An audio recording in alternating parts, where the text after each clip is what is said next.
말씀을 준비하면서 저희 한국에 있는 교단에 이 신문을 보는 중에 제가 개인적으로 깜짝 또 놀랄 일이 있었습니다. 전주에 어떤 목사님이 코로나 때문에 사망을 했다. 그런데 그 이름을 딱 보니까 제가 아는 분이에요. 그래서 이게 어떻게 된 건가? 그 목사님은 총신 후배인데 지금 이제 막 50이 됐어요.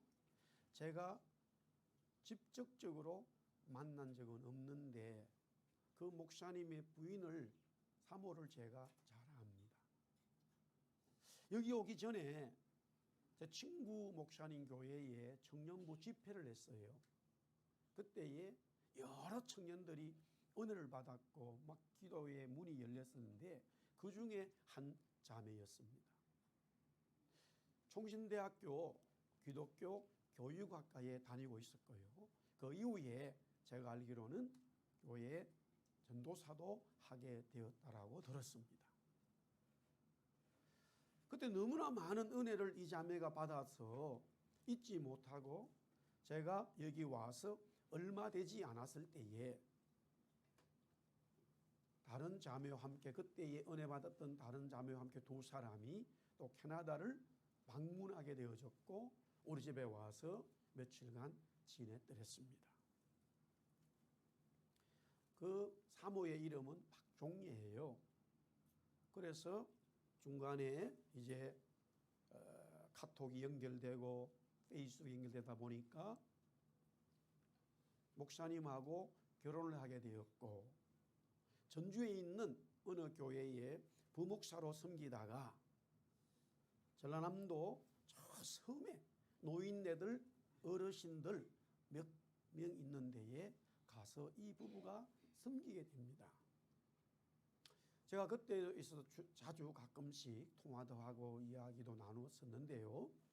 정말로 그 어르신들을 주님 섬기듯 그 젊은 목사 부부가 참으로 섬겼어요.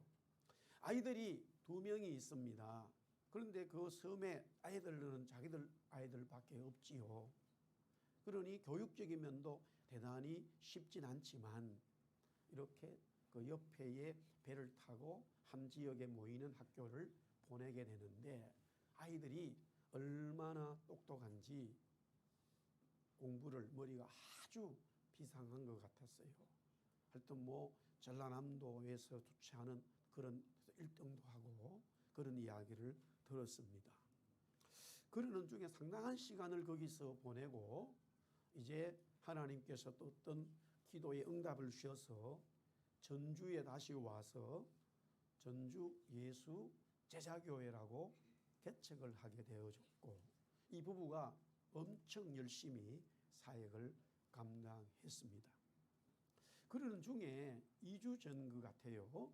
교인 중에 코로나가 걸렸었는데 물론 2차까지 다 예방접종을 받았겠지요.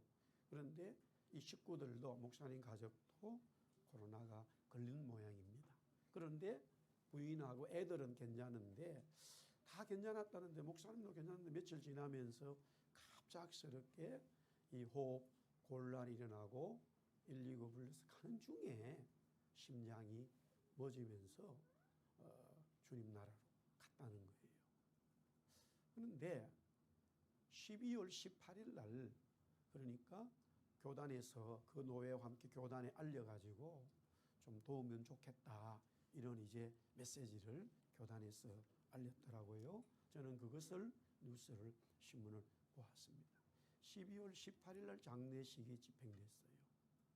그런데 노예에서는 그 지역의 노예에서는 이 교회가 어떻게 할 거냐 열심히 목사님하고 사모님이 사역을 해서 이제 그 신문에는 25명 정도의 교인들이 모인다고 그래요.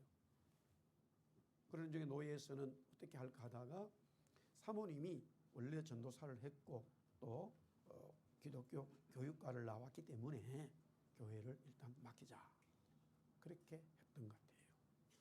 그래서 보니까 12월 25일 성탄절 예배를 그 사모가 예배를 인도하고 있더라고요.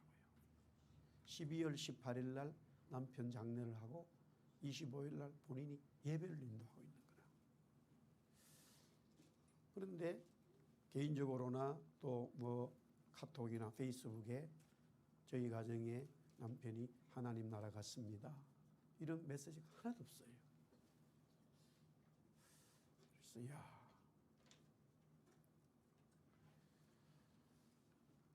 우리가 이렇게 오늘도 예배할 수 있는 것은 하나님의 은혜인 줄 믿습니다. 하나님이 지켜주셔야 돼요. 그 코로나 바이러스가 어떻게 되어졌던 간에 전체적으로 우리의 성경적인 관점에 보면은 인간의 범죄 때문에 일어난 것이죠.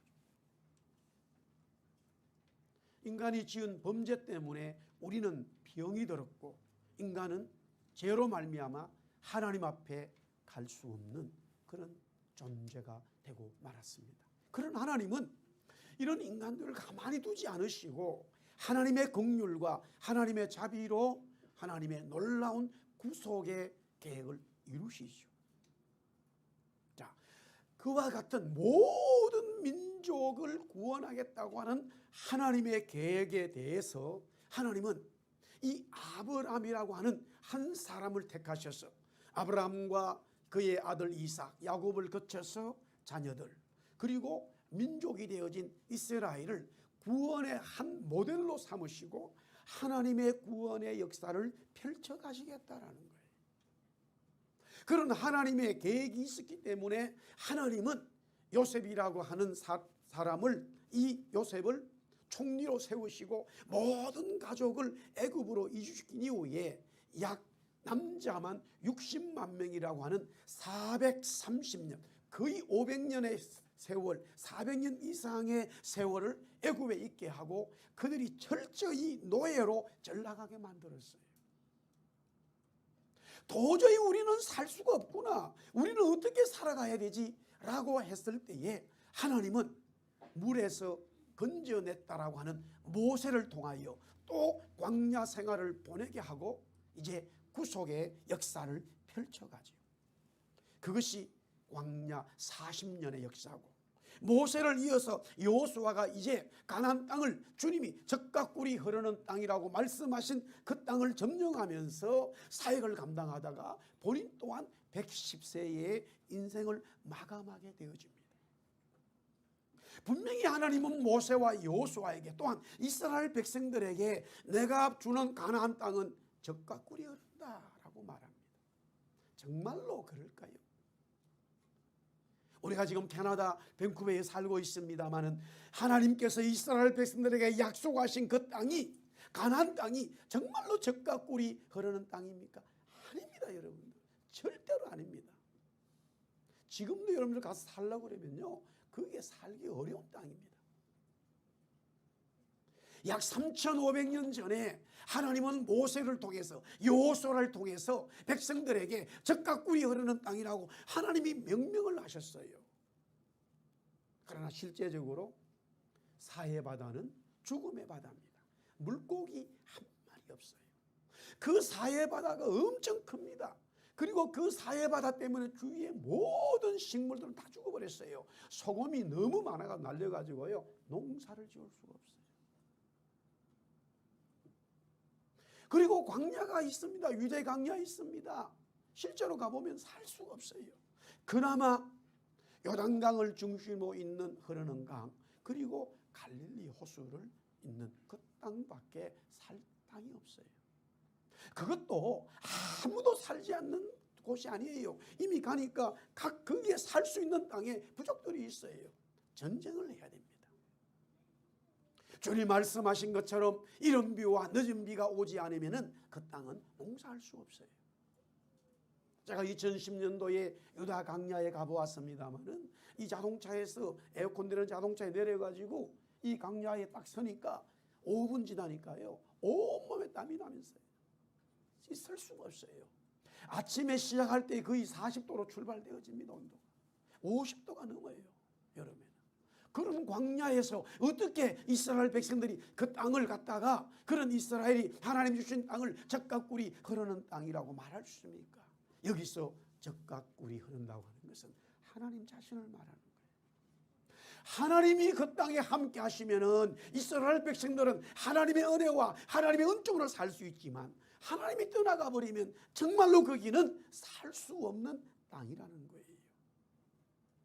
여호수아는 이제 사역을 모세를 이어서 마치면서 이스라엘 백성들에게 고별적으로 설교하고 말씀으로 당부를 하게 되어집니다. 먼저 오늘 우리가 읽었습니다마는 23장에 오늘 보면은 6절 말씀입니다. 우리 다시 한번 여호수아 23장 6절 말씀을 자세히 한번 보겠습니다. 이 한 절만 보더라도 오늘 말씀의 중요한 요소가 다 들었죠. 23장 6절 우리 다시 한번 읽어볼까요? 23장 6절입니다. 시작. 그러므로 너희는 크게 힘써 모세 율법책에 기록된 것을 다 지켜 행하라. 그것을 떠나 우로나 좌로나 치우치지 말라. 예. 화면에는 26장인데 26장은 여러분의 삶이에요. 하나님께서 모세를 통해서 말씀을 주셨죠. 그렇다면 우로나 좌로나 우로나 우리의 삶에 치우칠 수가 있는데 무엇이 우리로 하여금 똑바로 정확한 삶의 정경, 캐논, 즉 척도가 될 수 있느냐는 거예요. 하나님의 말씀입니다. 하나님의 말씀이 중심이 되어서 내가 지금 좌측으로 왔는가 아니면 우측으로 왔는가를 중심을 잡아라 이거예요. 세상에 흘러가는 풍속으로 중심을 잡으면은 좌측에 가 있어도 자기는 바로 간다라고 생각합니다. 아니면은 우측에 가 있어도 자기들은 바로 간다라고 말하고 있어요. 하나님의 말씀을 중심으로 잡아서 이스라엘 백성들이 이 광야 같은 가나안 땅에 험악한 이 땅을 살아갈 때에 중심은 바로 하나님의 말씀이라는 거예요. 하나님의 말씀을 짙게 행하면서 그 말씀을 중심으로 좌측으로 갈 수도 있고 우측으로 갈 수 있는데 그때마다 말씀을 통해서 정확한 이 데스티네이션을 잡아라 이거예요.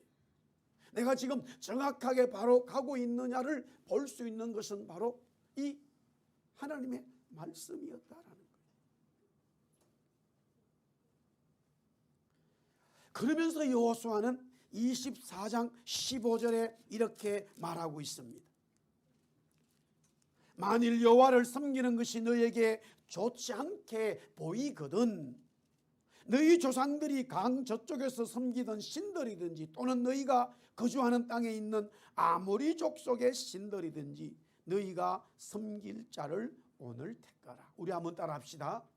오직 나와 내 집은 여호와를 섬기겠노라. 네. 사실은 왜 여호수아가 이런 말을 합니까?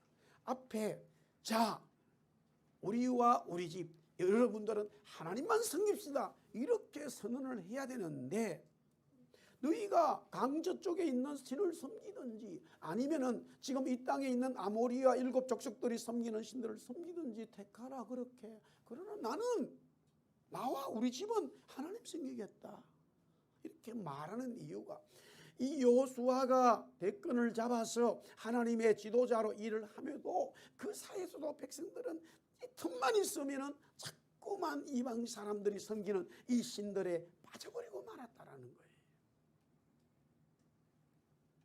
우리가 오늘날 살아가면서 하나님의 말씀대로 살아야지 하나님 말씀대로 예배하지라고 외치지만 우리의 삶에 밀려오는 것들이 나도 모르는 사이에 좌측이나 아니면 우측으로 가서 그것이 바른 삶이라고 받아들인다는 거예요.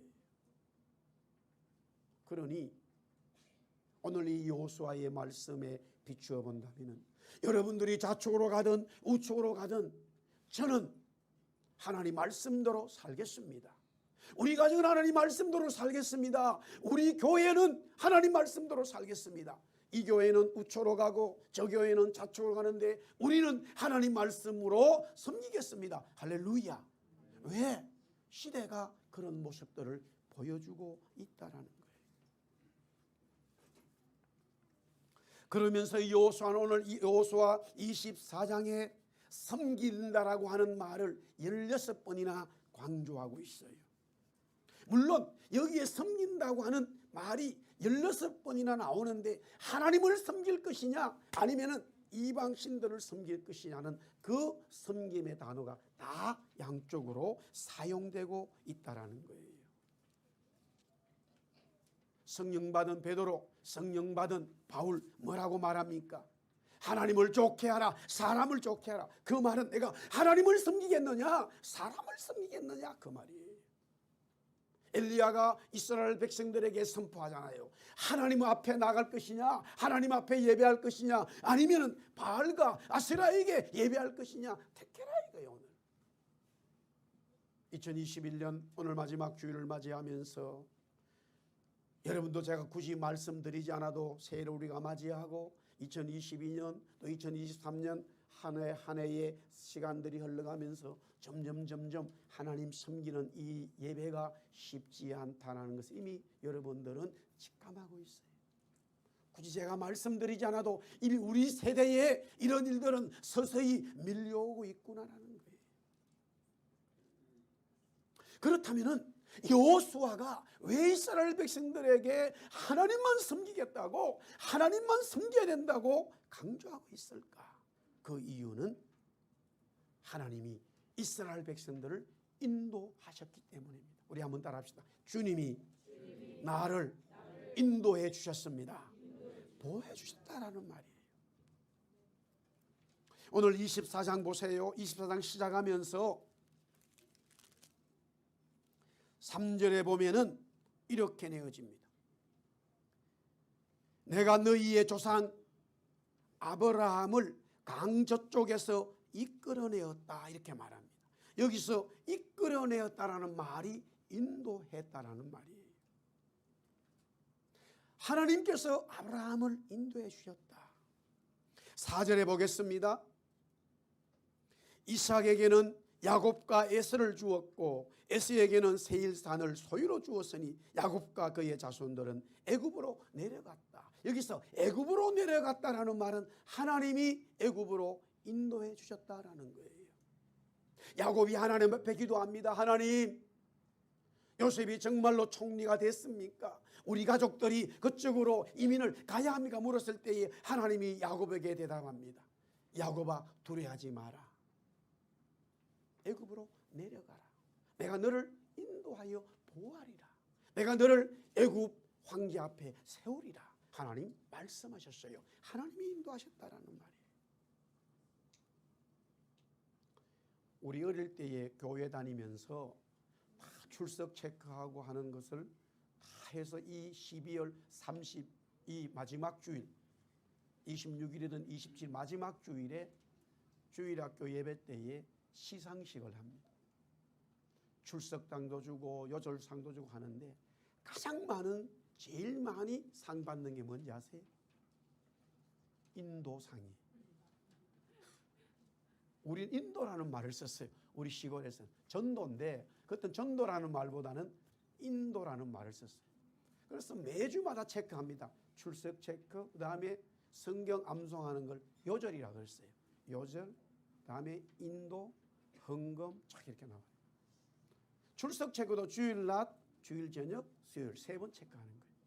그런데 제일 점수를 많이 주는 게 인도상이에요. 친구들을 데려와야 되는 거예요. 하여튼 뭐 어떻게 하든지 친구들을 데려와야 돼. 그래서 성탄절 날은 사과 준다고 데려오고 뭐 부활절 날은 초코파이 준다고 데려오고 따라와요. 그러면 오늘 누가 왔으면 누가 데려왔어? 자기는 2명 데려왔으면 거기다가 딱 적어. 2명 이름을 적어 놓는 거예요. 그러면 포도로 그거를 열매를 만들어 놨어요. 포도. 빈 포도를 만들어 놓고 거기다가 포도로 인도해가지고 다 붓는 거예요. 인도상이 제일 상이 커. 그리고 전체 또 다 합쳐서 종합상을 주는 거예요. 야, 그때 상 받으면 기분이 좋은데 항상 그랬어요. 하늘나라에 가면 주님이 더 큰 상을 준다라고 그랬어요. 할렐루야. 하나님이 우리를 인도하신 거예요. 자, 계속적으로 6절에서 7절, 8절, 9절, 10절, 11절, 13절 계속 여호수아가 13절까지 하나님이 이스라엘 백성들을 인도했다라고 하는, 보호하시고 인도해 주셨다고 하는 것을 강조하고 있는데 13절 말씀만 또 보겠습니다. 우리 한번 볼까요?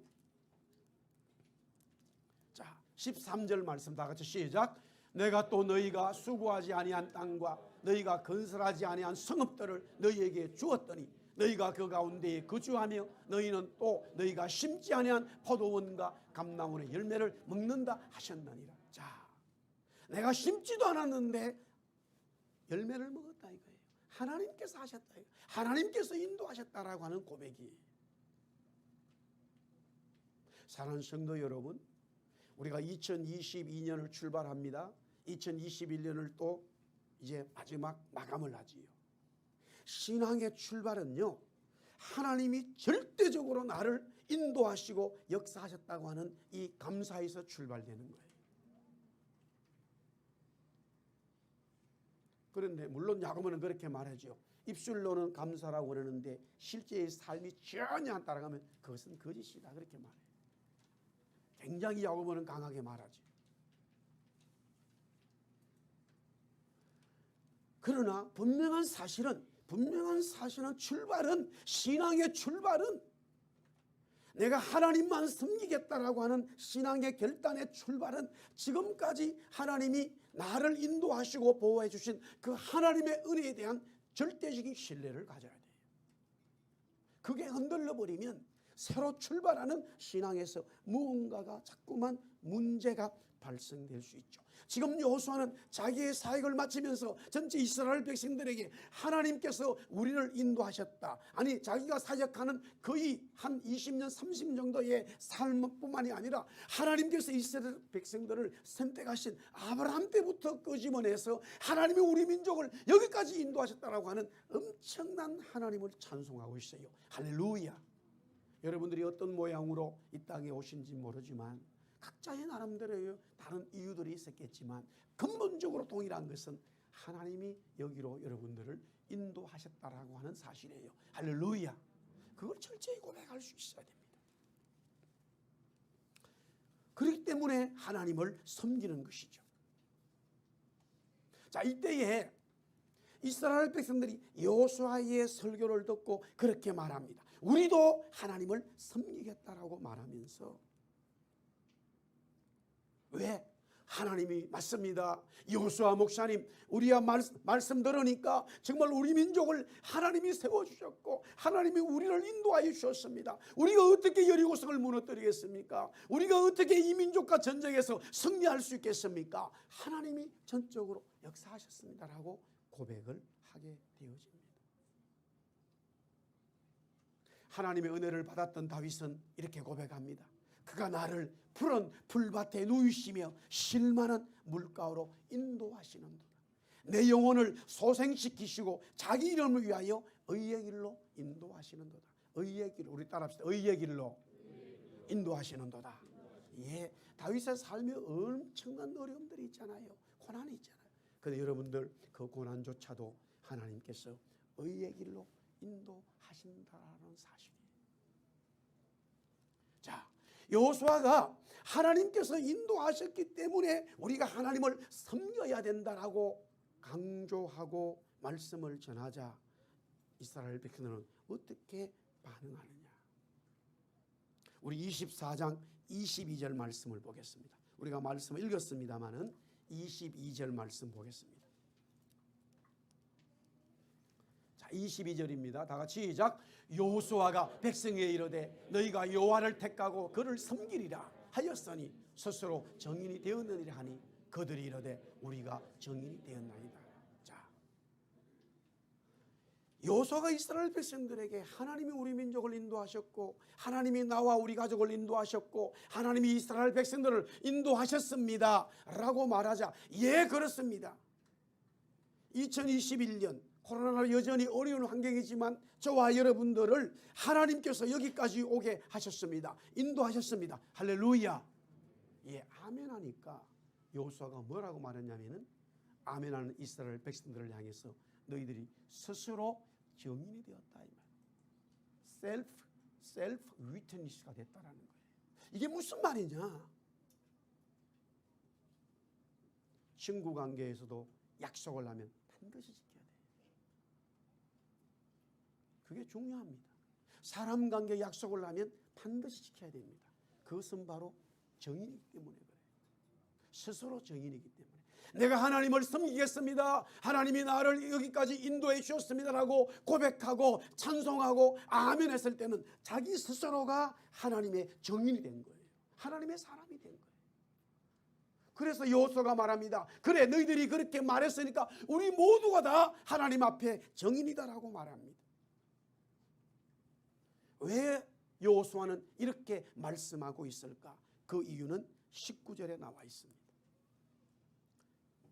19절에 나와 있어요. 우리 같이 볼까요? 다 같이 19절 말씀 시작. 여호수아가 백성에 이르되 너희가 여호와를 능히 섬기지 못할 것은 그는 거룩하신 하나님이요 질투하신 하나님이시니 너희의 잘못과 죄들을 사하지 아니할 것이다. 예, 우리가 하나님을 섬기지 않는다고 한다면은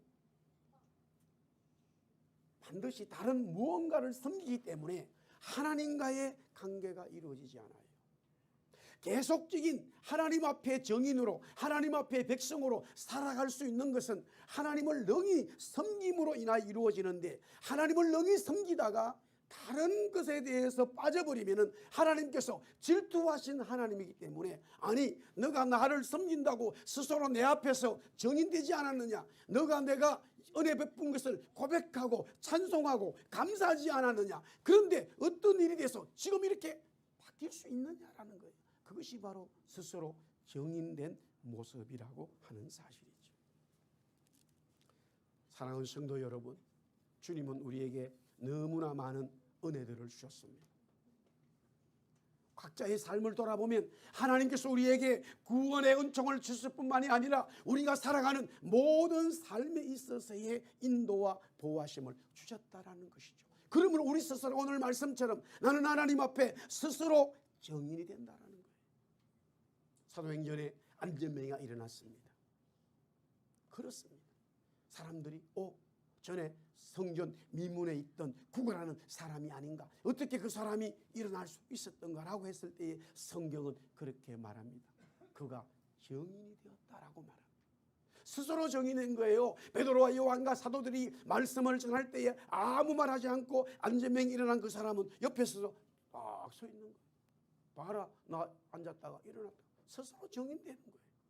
무슨 특별한 말이 필요가 없어요. 우리가 하나님 앞에 스스로 정인된다고 하는 것은 신앙의 고백이에요. 고백일 뿐만 아니라 신앙의 삶이, 그래 하나님이 나를 지켜주었어, 하나님이 나와 함께 하셨어, 그렇기 때문에 나는 하나님만 섬길 거야 라고 하는 스스로의 정인의 모습, 스스로의 하나님의 구원에 대한 이 아이덴티티를 선포하는 것이에요. 할렐루야.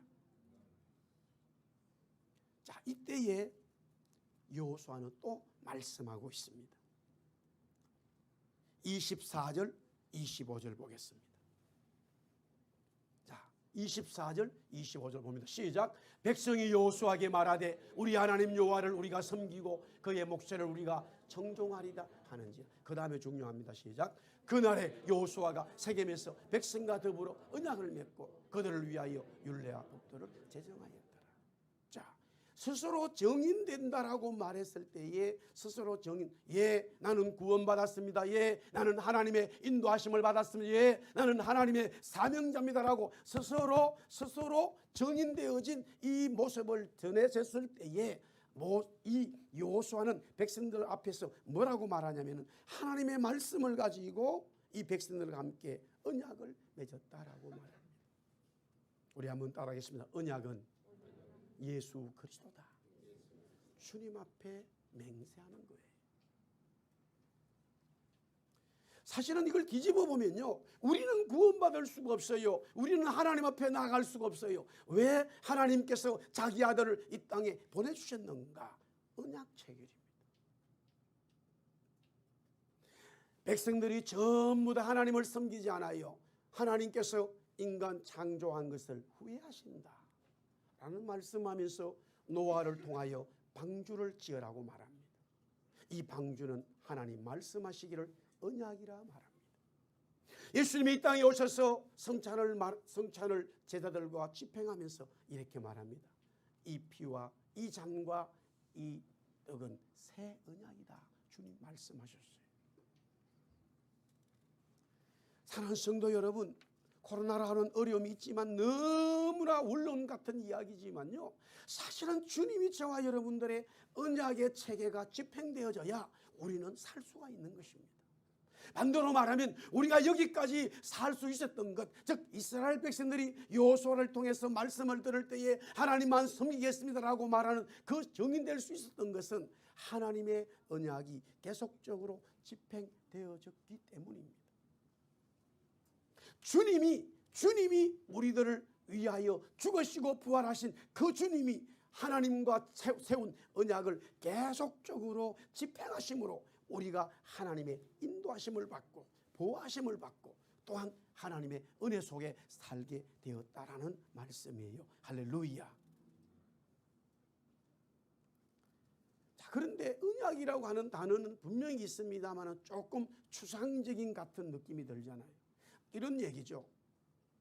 사랑이라고 하는 단어는 분명히 있어요. 사랑은 분명히 있어요. 그러나 조금 추상적인 것 같아요. 그 사랑을 구체적으로 뭐로 표현할까 하는 눈에 보이는 뭔가가 있을 때, 아, 저분이 나를 사랑하는구나. 아, 부모님이 나를 사랑하는구나.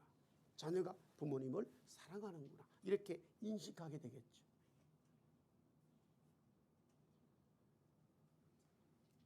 오늘 여호수아 마찬가지로 24장 26절에 28절에 또 기가 막힌 사건이 하나 나옵니다. 자, 26절에서 28절 보겠어요. 우리 같이 읽어볼까요? 시작. 여호수아가 이 모든 말씀을 하나님의 율법책에 기록하고 큰 돌을 가져다가 거기 여호와의 성소 곁에 있는 상수리 나무 아래에 세우고 모든 백성이 이르되 보라, 이 돌이 우리에게 증거가 되리니 이는 여호와께서 우리에게 하신 모든 말씀을 이 돌이 들었습니다. 그런즉 너희가 너희 하나님을 부인하지 못하도록 이 돌이 증거가 되리라 하고, 예. 백성을 보내어 각기 기업으로 돌아. 야, 여러분들 돌이 들었다는 거예요. 돌이 듣긴 뭐 들어요? 듣지도 못하지. 그러나 돌이 들었다는 거예요. 지금 나와 내 집은 어떤 일이 있더라도 하나님만 섬기겠다라고 말하니까 이스라엘 백성들 우리도 섬기겠습니다. 그렇게 말해요. 그래, 맞아. 하나님이 우리를 인도해 주셨어. 보호해 주셨어. 예, 맞습니다. 우리가 지금까지 살아간 것 하나님이 함께 하셨습니다 라고 고백하고 찬송하자 여호수아가 그렇게 말합니다. 사랑하는 이스라엘 백성들아, 우리 스스로가 고백했기 때문에 스스로 정인되었다. 하나님 앞에 정인되었다. 하나님 앞에 정인된 것은 하나님의 언약이다. 하나님의 언약 때문에 우리가 여기까지 살게 되었다라고 말하면서 하나님의 언약에 대한 이야기를 현실적으로 큰 돌에다가 메시지를 새겨 넣었다라는 거예요.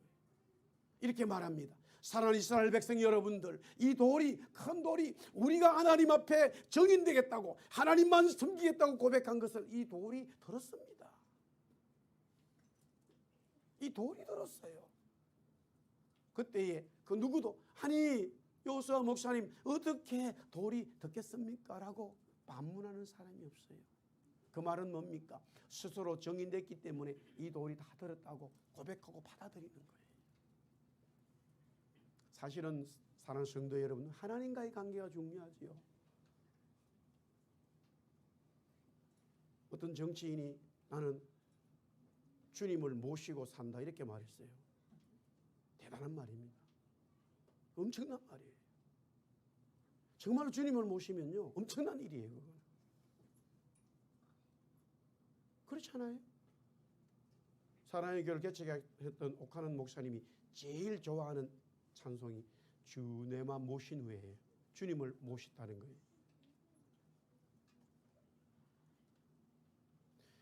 지금요 우리가 사랑관계도 마찬가지예요. 믿지 않는 사람들은요 계약서를 써도 거짓말을 해버려요. 그러나 성도들은요 돌이 들어요. 나무가 들어요. 자기 양심을 죽어버리면 안 되는 거예요. 내가 하나님 말씀대로 살았고 하나님이 나를 지켜준다고 하는 이 영적인 양심이, 거룩한 양심이 죽어버리면요 그때부터 화인을 맞아버려요. 성령님은 역사하지 않아요. 남이 뭐라고 아니 목사님 집사님 왜 그렇게 하십니까? 라고 말하기 이전에 내 스스로가 영이 죽어버리면은 하나님의 은혜는 성령은 떠나가 버려요. 이가 보시에요. 하나님의 영광이 떠나버려요. 가장 중요한 건 뭡니까? 내가 하나님 앞에 구원받았다. 하나님이 나와 함께 하신다. 하나님이 나를 인도해 주셨다. 이끌어 주셨다. 세상이 어떻든 간에 우리는 말씀을 중심으로 가겠다. 자로나 우로나 우로나 자로나 치우치지 아니하고 하나님 말씀을 중심으로 살아가겠다라고 하는 스스로의 정의는 바로 뭐냐? 돌이 들어버렸어요. 아무도 사람이 듣지 않아도요, 하나님 앞에 외치고 감사한 것은 하나님이 들었다는 이야기예요. 돌이 들었다는 말은 보이지 않는 창조주 하나님이 들었다는 이야기예요. 할렐루야. 우리는 그런 신앙으로 사는 거예요. 세상 사람들이 무언가 말하는 그런 환경과 상황 때문에 예수 믿고 살아가는 거 아니에요. 우리가 일하는 거 아니에요. 보이지 않는 창조주 하나님, 그분이 이 모든 만물을 만드셨기 때문에 그 창조주 하나님을 믿고 사는 거예요. 할렐루야. 욥기 42장 마지막에 이렇게 나옵니다. 1절에서부터 6절까지는 욥이 그동안에 있었던 것에 대한 짧은 고백을 하고 7절부터 마지막 절까지는 하나님이 욥에게 고난 이후에 엄청난 복을 주시는 내용으로 되어져 있는데 이렇게 말해요. 욥이 하나님, 내가 하나님을 잘 몰랐네요. 제가 설명하면 그래요. 너무 무지했습니다. 왜 무지했느냐면 내가 하나님을 너무 잘 섬겼다고 생각했기 때문에 하나님을 잘 섬겼을 때는 고난이 없는 줄 알았어요. 하나님을 내가 철저히 섬겼기 때문에 하나님을 철저히 섬겼기 때문에 하나님은 나에게 이런 고난을 줄 줄하고 생각 못했어요. 고난도 너무 심하잖아요. 재산이 다 날아갔어요. 자녀 10명이 죽었어요. 부인은 하나님 욕하라고 떠나버렸어요.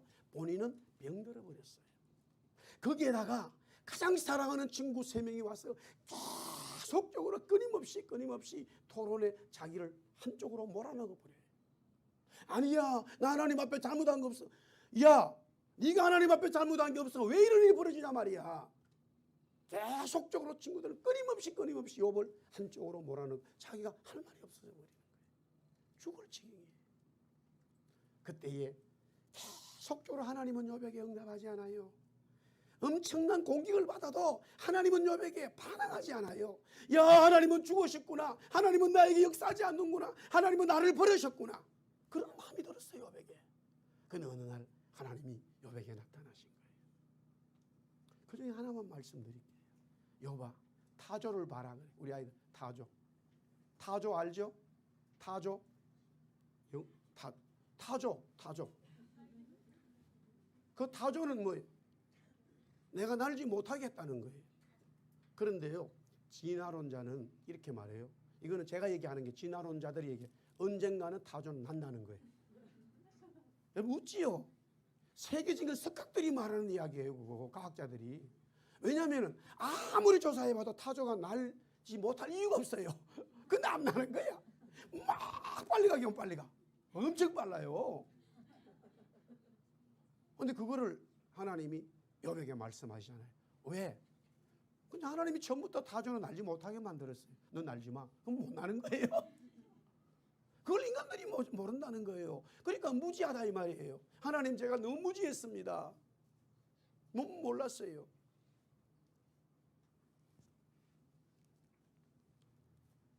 사랑하는 성도 여러분, 그때에 욥이 그렇게 말하잖아요. 이런 고난을 통해서 겪고 나니까 그때 하나님이 말씀으로 음성을 듣게 하는 거예요. 우리 한번 따라합시다. 말씀을 귀로 들었다. 먼저 말씀을 귀로 들었다고 그러는데 그 다음에 중요한 말을 또 해요. 하나님, 우리 한번 따라합시다. 하나님을 보았다. 하나님을 보았다라고 말해요. 그 고난의 깊은 속에서 너무 힘든 거예요. 도저히 빠져나갈 여력이 없어요. 아무것도 없어요. 오히려 친구들이 와서 가만히 두면 되는데 막 계속적으로 공격합니다. 그게 욥기서의 전체예요. 끊임없이 공격을 합니다. 막 신경질 나. 까라고 그런 말 하려면 이런 얘기예요. 그런데 하나님은 욥에게 먼저 말씀으로 들려주시고 난 다음에 그 중요한 것은 창조주 하나님의 모습을 욥에게 보여주시는 거예요. 할렐루야. 욥이 힘이 확 생기는 거예요. 그러면서 하나님 말씀하세요.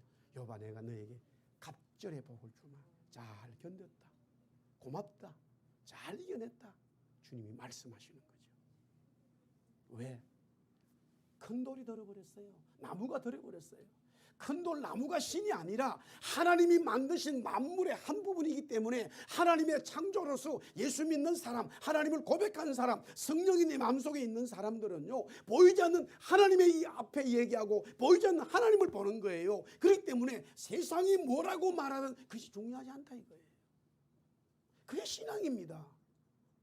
적어도 제가 강가에 가서 고기를 잡는데 아무도 없어요. 그냥 프레이저 강이 흘러가요. 칠량 리버가 흘러갑니다. 컬티스 레이크에 호수만 있어요. 거기서 낚싯대를 던지고 주님 보고 계시지요. 주님이 보시지요. 주님이 계시지요. 주님이 보시잖아요. 내가 억울한 일 당해도 주님이 보시지요. 주님이 이 물속에 있잖아요. 할렐루야. 지금 여호수아는 이스라엘 백성들에게 그렇게 외치고 있습니다. 마지막 하나만 하고 정리하겠습니다. 우리 14절 말씀입니다. 14절. 24장 14절 이 말씀만 하고 정리하겠습니다. 24장 14절입니다. 자, 우리 14절 말씀 시작. 그러므로 이제 여호와를 경외하며 온전함과 진실함으로 그를 섬겨라. 너희 조상들이 강 저쪽과 애굽에서 섬기던 신들을 치워버리고 여호와만. 결론은 뭐냐? 우리 한번 따라합시다. 하나님만 경외하자. 여기서 경외는 바로 사랑. 하나님만 사랑한다. 내가 돌들 앞에 말하지 않았느냐? 나무들 앞에 말하지 않았느냐? 하나님은 보이지 않지만 하나님 우리를 보고 있지 않느냐? 그렇기 때문에 우리는 이스라엘 백성들은 하나님만 경외한다. 어떻게? 온전함과 진실됨. 진실은 바로 진리입니다. 온전은 퍼펙트입니다. 하나님이 우리를 완전하게 만들어버렸어요. 아니다, 제가 있는 아니에요. 주님으로 말미암아 우리가 완전한 거룩한 창조의 역사를 입었기 때문에 그런 하나님의 백성들은 하나님을 사랑하고 하나님을 경외하는 것이 마땅하다는 것이죠. 사랑하는 성도 여러분, 2022년을 출발합니다. 우리 한번 따라합시다. 하나님만 사랑하자. 그러면 좌로나 우로나 치우칠 거 없어요. 신경 쓸 일 없어요. 세상은 요동치지요. 여러분은 걱정할 일 없어요. 안전한 도구입니다. 믿으시면 아멘. 이 안전한 도구예요.